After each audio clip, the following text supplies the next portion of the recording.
नमो भगवते वासुदेवाय नमः। जय श्री राम भक्तों, स्वागत है सभी भक्तों का अपने YouTube चैनल में। जैसा कि आप सभी लोग जानते हैं कि आज देव उठनी एकादशी है और आज के दिन देव उठनी एकादशी का व्रत भी किया जाता है, क्योंकि 4 महीने के बाद प्रभु श्री हरि विष्णु जी अपनी योग निद्रा को छोड़कर जागृत अवस्था में आते हैं और इस दिन से सृष्टि का संचालन करने लगते हैं। तो आइए आज की वीडियो में हम भगवान श्री हरि विष्णु की कथा का श्रवण करते हैं, जिसे देव उठनी एकादशी व्रत कहा जाता है। यह व्रत कथा बहुत ही पुण्यदायी और फलदायी है। इसको सुनने मात्र से ही भगवान विष्णु की सदैव कृपा बनी रहती है और निसंतान को संतान, निर्धन को धन और निर्बुद्धि को बुद्धि प्राप्त होती है। तो आइए आज हम प्रेम पूर्वक इस कथा का श्रवण करते हैं। तो आप सभी लोग वीडियो में लास्ट तक बने रहें और संपूर्ण व्रत कथा का श्रवण करें, ताकि आप लोगों को संपूर्ण फल प्राप्त हो सके। प्रेम से बोलिए विष्णु भगवान की जय। देव उठनी एकादशी व्रत कथा। एक राजा के राज्य में सभी लोग एकादशी का व्रत रखते थे। प्रजा तथा नौकर चाकरों से लेकर पशुओं तक को एकादशी के दिन अन्न नहीं दिया जाता था।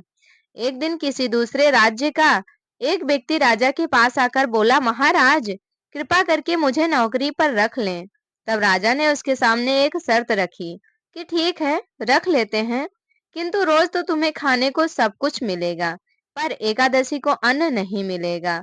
उस व्यक्ति ने उस समय हाँ कर ली, पर एकादशी के दिन जब दूसरे फलाहार का सामान दिया गया तो वह राजा के सामने जाकर गिड़गिड़ाने लगा, महाराज इससे मेरा पेट नहीं भरेगा, मैं भूखा ही मर जाऊंगा, मुझे अन्न दे दो। राजा ने उसे शर्त की बात याद दिलाई, पर वह अन्न छोड़ने को राजी नहीं हुआ। तब राजा ने उसे आटा, दाल, चावल आदि दिए। वह नित्य की तरह नदी पर पहुंचा और स्नान कर भोजन पकाने लगा। जब भोजन बन गया तो वह भगवान को बुलाने लगा, आओ भगवान, भोजन तैयार है। उसके बुलाने पर पीताम्बर धारण किए भगवान चतुर्भुज रूप में आ पहुंचे तथा प्रेम से उसके साथ भोजन करने लगे। भोजन आदि करके भगवान अंतर्ध्यान हो गए तथा वह अपने काम पर चला गया। 15 दिन बाद अगली एकादशी को वह राजा से कहने लगा कि महाराज मुझे दुगना सामान दीजिए। उस दिन तो मैं भूखा ही रह गया। राजा ने कारण पूछा तो उसने बताया कि हमारे साथ भगवान भी खाते हैं, इसलिए हम दोनों के लिए ये सामान पूरा नहीं होता। यह सुनकर राजा को बड़ा आश्चर्य हुआ। वह बोला, मैं नहीं मान सकता कि भगवान तुम्हारे साथ खाते हैं। मैं तो इतना व्रत रखता हूँ, पूजा करता हूँ, पर भगवान ने मुझे कभी दर्शन नहीं दिए। राजा की बात सुनकर वह बोला, महाराज यदि विश्वास ना हो तो साथ चलकर देख ले। राजा एक पेड़ के पीछे छिपकर बैठ गया। उस व्यक्ति ने रोज की तरह स्नान किया। उसके बाद में नदी पर उसने भोजन पकाया, भोजन बनाया तथा भगवान को शाम तक पुकारता रहा, परंतु उस दिन भगवान न आए।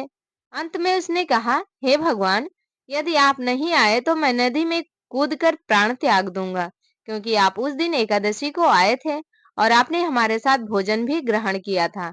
आज आप हमें झूठा साबित कर रहे हैं, इसलिए यदि आप नहीं आ रहे हैं तो मैं इसी नदी में कूद जाऊंगा और अपने प्राणों का त्याग कर दूंगा।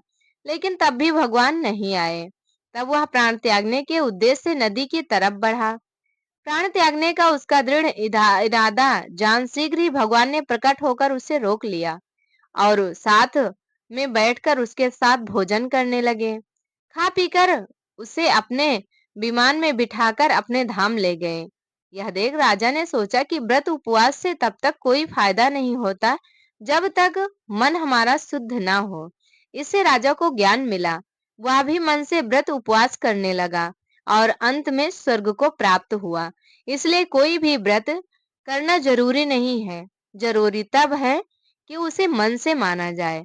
यदि आप मन विश्वास से उस व्रत का पालन करते हैं तो भगवान अवश्य ही आपको दर्शन देंगे, क्योंकि भगवान ये नहीं कहते हैं कि भूखे पेट रहकर हमारा भजन करो। भगवान को तो श्रद्धा और भक्ति पसंद है। तो प्रिय भक्तों, ये कहानी यहीं पर संपूर्ण हुई।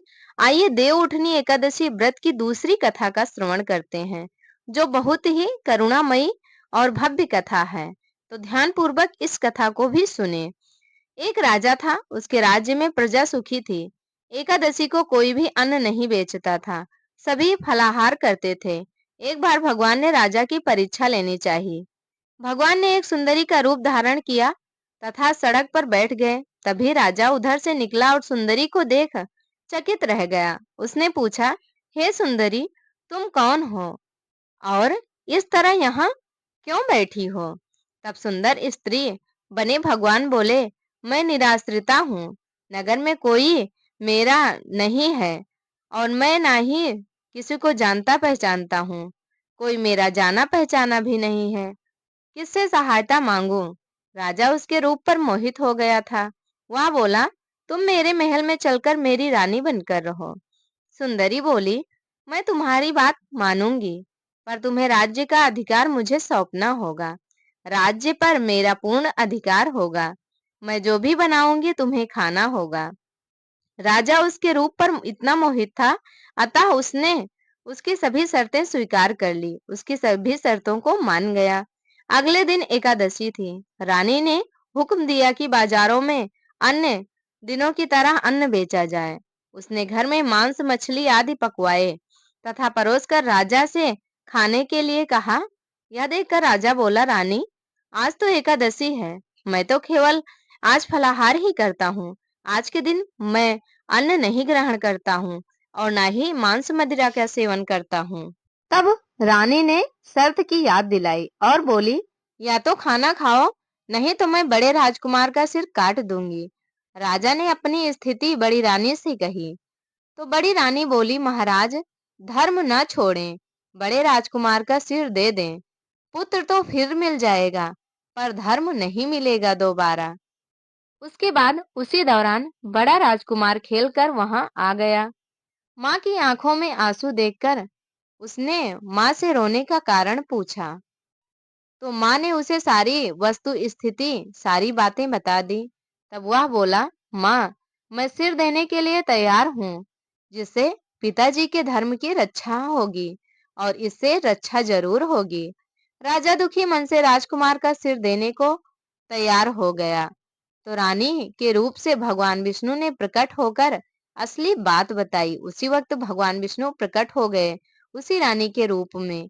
उसी रानी से भगवान विष्णु अपने असली रूप में प्रकट हुए और उसको सारी सच्चाई बताई। तब भगवान विष्णु ने कहा, राजन, तुम इस कठिन परीक्षा में पास हुए। भगवान ने प्रसन्न मन से राजा से वर मांगने को कहा। तो राजा बोला, आपका दिया सब कुछ है, हमारा उद्धार करें। उसी समय वहां एक विमान उतरा। राजा ने अपना राज्य पुत्र को सौंप दिया और विमान में बैठकर परम धाम को चला गया। इस प्रकार से भगवान विष्णु के लोक को राजा प्राप्त किया और भगवान विष्णु का आशीर्वाद भी प्राप्त किया। इस तरह से यह कहानी यहीं पर संपूर्ण हुई। एकादशी का व्रत करने वाले ये बात ध्यान रखें कि एकादशी के पहले दिन दशमी के नियमों का पालन अवश्य ही करना चाहिए। दशमी के दिन लहसुन प्याज का त्याग करना चाहिए। शाम के समय चावल भी नहीं खाना चाहिए। इस तरह से दशमी के नियमों का पालन करते हुए एकादशी का व्रत हमें धारण करना चाहिए। इससे भगवान विष्णु के साथ साथ माता लक्ष्मी की कृपा भी प्राप्त होती है। तो प्रिय भक्तों, ये कथा यहीं पर संपूर्ण हुई। आज की वीडियो में आप सभी ने देव उठनी एकादशी व्रत कथा का श्रवण किया है, जिसमें आप सभी ने 2 कथाओं का श्रवण किया है। तो आप लोगों को कैसी लगी कमेंट करके जरूर बताएं और कमेंट बॉक्स में जय श्री हरि लिखना बिल्कुल भी ना भूलें। हमारे साथ जुड़े रहने के लिए धन्यवाद। जय श्री हरि विष्णु।